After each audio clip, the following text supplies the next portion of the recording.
ഡോക്ടറെ, പോസ്റ്റ്നേറ്റൽ കേസസിൽ അരിഷ്ടത്തെ പറ്റി ഒരുപാട് കോൺട്രവേഴ്സീസ് വരാറുണ്ട്. ഡോക്ടർ അരിഷ്ടം യൂസ് ചെയ്യാറുണ്ടോ? തീർച്ചയായിട്ടും ഞാൻ അരിഷ്ടം യൂസ് ചെയ്യാറുണ്ട്. അതായത് ഇപ്പം ഡോക്ടർ ഷിബിന പറഞ്ഞതുപോലെ ആളുകളുടെ ഇടയിൽ ഒരു വലിയൊരു തെറ്റിദ്ധാരണ തന്നെയുണ്ട്, അല്ലെങ്കിൽ തെറ്റിദ്ധാരണ ജനിപ്പിക്കാറുണ്ട്. ഈ അരിഷ്ടം എന്ന് പറയുന്നത് ഒരു ആൽക്കഹോളിക് ബിവറേജ് ആണ്, അത് ഉപയോഗിച്ചാൽ ഇന്ന പ്രശ്നങ്ങളുണ്ട് എന്നൊക്കെ ഉള്ളത്. പൊതുവിൽ നമ്മൾ മരുന്നുകൾ എന്ന് പറയുന്ന പല രീതിയിലാണ് ഫോർമുലേഷൻസ് ഉണ്ടാക്കിയെടുക്കാറ്. ആയുർവേദത്തിൽ പല പല മരുന്നുകളുടെ ഔഷധ കൽപ്പനകളുണ്ട്. അരിഷ്ടവും കഷായവും ചൂർണവും അങ്ങനെ പലതുമുണ്ട്. ഇതെന്തിനാണ് ഓരോ കൽപ്പനകൾ എന്ന് പറഞ്ഞാൽ, ഈ നമ്മൾ ഉണ്ടാക്കുന്ന മരുന്നുകളിലെ ഹെർബലിലെ ആക്റ്റീവ് ഇൻഗ്രീഡിയൻസ് നമ്മുടെ ശരീരത്തിലേക്ക് അത് വർക്ക് ചെയ്യാനായിട്ട് അത് എത്തിക്കണം. അത് എത്തുന്നത് ഓരോരോ റൂട്ടിലൂടെയാണ്. സോ അത് കറക്റ്റായിട്ട് ഏത് മീഡിയമാണോ യൂസ് ചെയ്യുന്നത് അതിനെയാണ് നമ്മൾ ഇപ്പം ഏത് കൽപ്പനകൾ വേണം എന്ന് ചൂസ് ചെയ്യാനായിട്ട് ഉള്ള മാനദണ്ഡമായിട്ട് എടുക്കുന്നത്. ഇപ്പോൾ ഫോർ എക്സാമ്പിൾ, ഇപ്പം പല മോഡേൺ മെഡിസിൻസിലെ സെറപ്സിലൊക്കെ ആൽക്കഹോൾ ബേസ് ആയിട്ട് യൂസ് ചെയ്യാറുണ്ട്.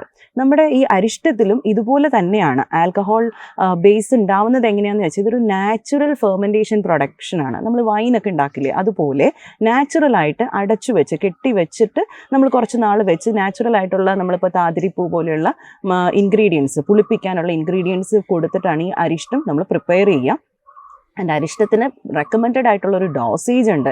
ഓരോരുത്തരുടെയും പ്രായം, കാലം, ബോഡി വെയ്റ്റ്, ഈവൻ നമ്മൾ ഒരാളുടെ മാത്രം, അതായത് ഒരു കസ്റ്റമൈസ്ഡ് ആയിട്ടൊരു പേഷ്യൻറ്റിൻ്റെ അവസ്ഥ മാത്രമല്ല, ഈവൻ നമ്മൾ കാലാവസ്ഥ പോലും ഒരു മരുന്നിനെ നമ്മൾ റെക്കമെൻഡ് ചെയ്യുമ്പോൾ നമ്മൾ ആയുർവേദ ഡോക്ടേഴ്സ് കൺസിഡർ ചെയ്യാറുണ്ട്. ഫോർ എക്സാമ്പിൾ, വലിയ ഉഷ്ണകാലം, നല്ല ഒരു ഗ്രീഷ്മ ഋതുവിലൊക്കെയാണ്, ഒരു പിത്തദോഷം വർദ്ധിക്കുന്ന ഒരു സമയത്തൊക്കെ നമ്മൾ അരിഷ്ടം മാക്സിമം നമ്മൾ ഒഴിവാക്കുകയാണ്.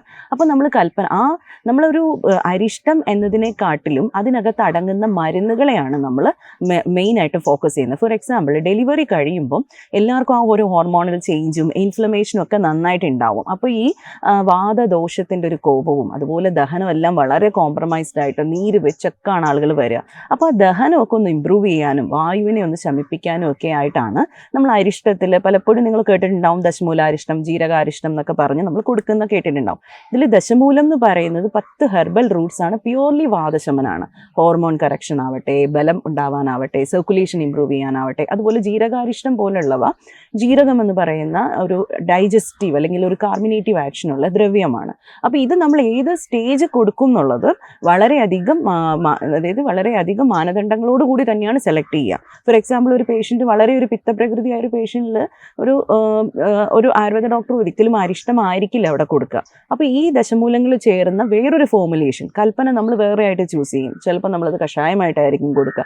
അപ്പോൾ ഇത് ഏത് സ്റ്റേജിൽ കൊടുക്കുന്നുവെന്നും എത്ര ഡോസിൽ കൊടുക്കുന്നുവെന്നും അതും കൃത്യമായി ഇത്ര ദിവസങ്ങളൊക്കെയാണ് കൊടുക്കുക. അപ്പോൾ അതിന് ആക്ഷൻസ് ആണ് കിട്ടുക. അല്ലാതെ നമ്മളിപ്പോൾ നമ്മളോട് പറയാതെ സ്വയം പോയി മരുന്ന് വാങ്ങിച്ച് സ്വയം ഏതെങ്കിലും ഡോസിൽ ഉപയോഗിക്കുന്നവർക്കുണ്ടാവുന്ന ദോഷങ്ങൾ ഒരിക്കലും അതൊരു ആയുർവേദം കൊണ്ടിട്ടുണ്ടാവുന്നതല്ല, അത് ഇംപ്രോപ്പർ യൂസ് കൊണ്ടുണ്ടാവുന്നതാണ്. ഞാൻ പോസ്റ്റ്നേറ്റൽ കെയറിൽ കൃത്യമായിട്ട് ഞാൻ അരിഷ്ടം കൃത്യമായ ഡോസിൽ കൃത്യമായ കണ്ടീഷൻസിൽ കൊടുക്കാറുണ്ട്.